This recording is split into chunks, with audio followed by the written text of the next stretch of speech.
Hello everyone, চলে এসেছি নতুন একটা ভিডিও নিয়ে। আমরা দুজনে খুব সকাল সকাল ঘুম থেকে উঠে পড়েছি। প্রায় 3.5 ঘন্টা ট্রেন জার্নি করে চলেই এসেছি। তো সকাল সকাল আমরা পৌঁছে গেছি ইন্দোর জংশন।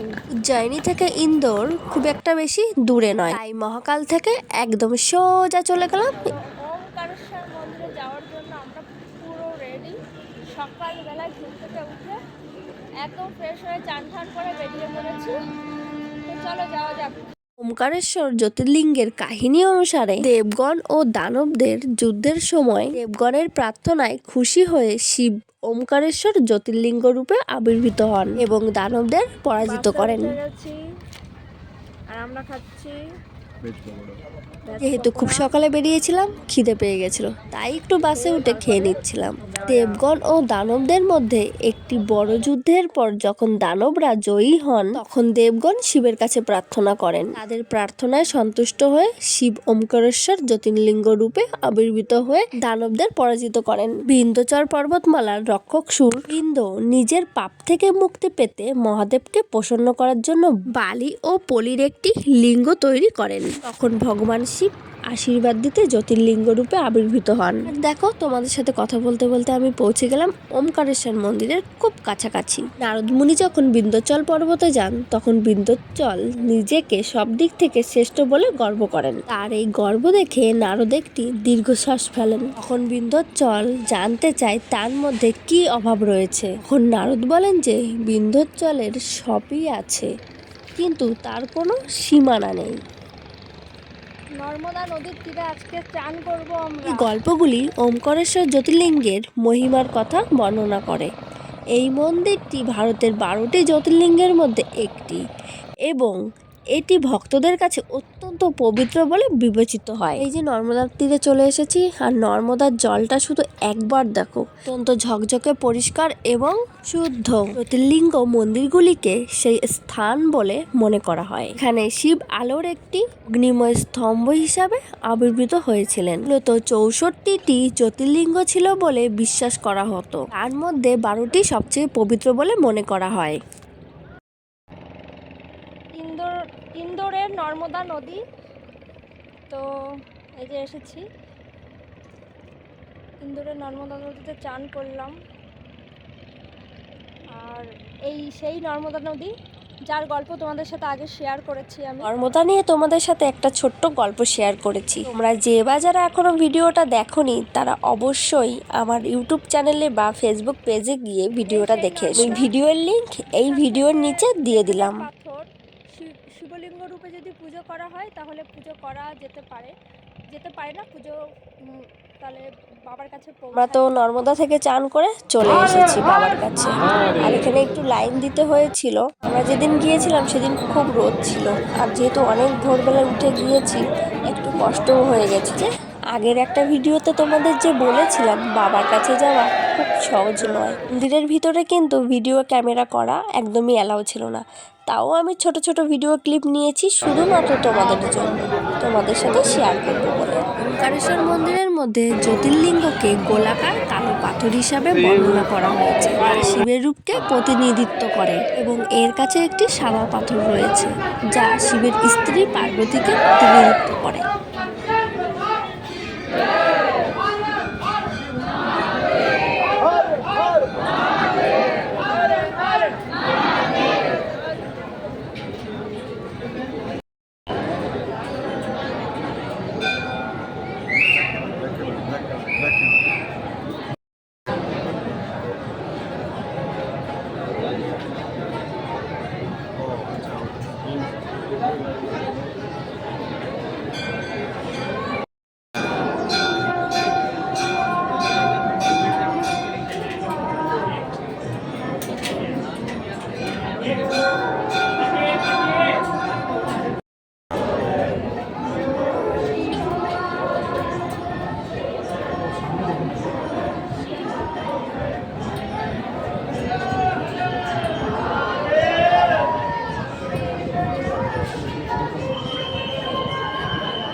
জুতো দেওয়া হয়ে গেছে, তারপর অগ্নি পরীক্ষা দিতে দিতে নর্মদার উপর থেকে চলে গেলাম আর এক মন্দিরে।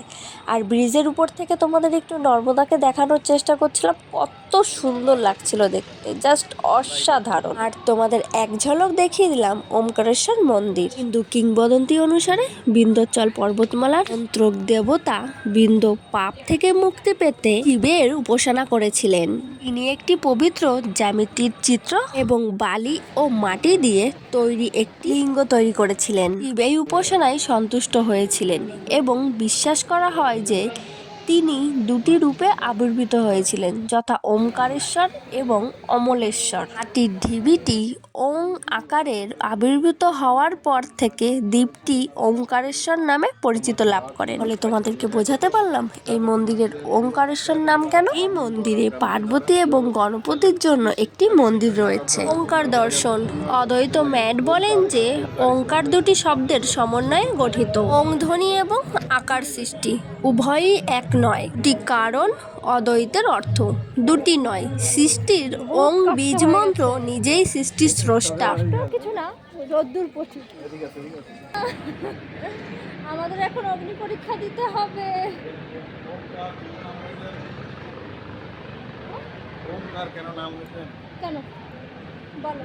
এই যে নর্মদা নদীটা এসছে না, পুরো এই ওটা একটা দ্বীপ আইল্যান্ড টাইপের। আর যখন উপর থেকে স্যাটেলাইট থেকে ভিউ হয়, উপর থেকে দেখা যায় সেটা ওম আকৃতি। আচ্ছা, তাই ওমকারেশ্বর। বিজ্ঞানীরা স্যাটেলাইট থেকে দেখেছেন এই নর্মদাকে দেখতে ঠিক ওং আকৃতির মতন, তাই এই নর্মদাকে নামকরণ করা হয়েছে ওঙ্কারেশ্বর। কারেশ্বরকে সেই স্থান বলা হয় যেখানে আদিশঙ্কর তার গুরু গোবিন্দর ভগবত পদের সাথে একটি গুহায় দেখা করেছিলেন। এই গুহাটি আজও শিব মন্দিরের ঠিক নিচে পাওয়া যায়, যেখানে আদিশঙ্করের একটি মূর্তি স্থাপিত রয়েছে। আমরা কিন্তু পাহাড়ের উপরেই আছি, তারপরও আরও উপরে উঠে 84টি মন্দির দর্শন করতে হবে। আমরা যেহেতু অনেক ভোরবেলায় রুম থেকে বেরিয়েছি, তারপর পুজোর লাইন দাঁড়িয়ে পুজো দিয়ে অনেকটা সময় আমাদের দেরি হয়ে গেছে। বিকালবেলায় যদি আমরা পাহাড়ের উপরে উঠি, নামতে নামতে অনেকটা রাতই হয়ে যাবে, সেই কারণে আর কোনো রিস্ক নিলাম না। তাহলে রুমে গিয়ে একটু রেস্ট করে তারপর আবার বেরিয়েছিলাম ঘুরতে। তার সময় যেহেতু একটু ভিড় কম ছিল, সেই কারণে আমি ভালোভাবে মন্দির দর্শন করতে পেরেছি, আর তোমাদের জন্য আমি ভালোভাবে ভিডিও করে নিয়ে এসেছি। থেকে বেরিয়ে এই যে এখানে আছে 12 জ্যোতির্লিঙ্গ, তাই তোমাদের সাথে একটু ছোট্ট করে ভিডিও শেয়ার করছিলাম। তোমরা যদি এখানে পুজোর জন্য কোনো দক্ষিণা দিতে চাও, তাহলে কিউআর কোড স্ক্যান করে দক্ষিণাটা দিয়েই দেবে। একদিন খুব সকালে বেরিয়েছিলাম বাড়ির পথে। হাড়ের রাস্তা দিয়ে যখন বাসটা নামছিল, ঠিক এইরকমই লাগছিল দেখতে, জাস্ট অসাধারণ। আমার তো খুব ভালো লেগেছে। ইচ্ছা আছে 12 জ্যোতির্লিঙ্গ ঘুরবো আর তোমাদের সাথে ভিডিও করে শেয়ার করব। আমি কিন্তু খুব ভালো করে ভিডিও করতে পারি না, তাও যতটুকু পারি তোমাদের সাথে শেয়ার করার চেষ্টা করি। এরকম করে গালে হাত দিয়ে কদিন কালকে দিয়ে চলছে, কালকে 4টে দিয়ে, তাই তো বলো। আর এখন বাজে কটা? আজকে পরের দিন সকাল 4:42। এরকম করে 2-2:30 পর্যন্ত কাটাতে হবে। হ্যালো গাইস, 1:30 বাঁচা গেল 1 ঘন্টা আগে। বাড়ি যাব এখনো 4 দিন না 3 দিন বলো। এখানে আমার বাড়ি যাওয়ার আনন্দটা ছিল মানে তুঙ্গে, তার কারণ আমি অনেকগুলো দিন মা বাবাকে ছেড়ে বাইরে ছিলাম। অনেকগুলো দিন বলতে প্রায় 20-25 দিন মতন। এখানে তোমাদের সাথে শেয়ার করছিলাম যে দেখো, ট্রেনে শুধু আমরাই আছি, আর কেউ নেই। সবাই ট্রেন থেকে নেমে গেছে, আর আমরাই বেচারা যে সবার লাস্টে আমরা নামবো। দিন দুপুরবেলায় 1:30টার সময় ট্রেন থেকে নেমে আবার রাতটুকু একটা রুম নিয়ে রেস্ট করে পরের দিন আবার ট্রেনে উঠে 2 দিন জার্নি করে বাড়ি ফিরেছিলাম। আর ভিডিও কেমন লাগলো জানিও। বাই।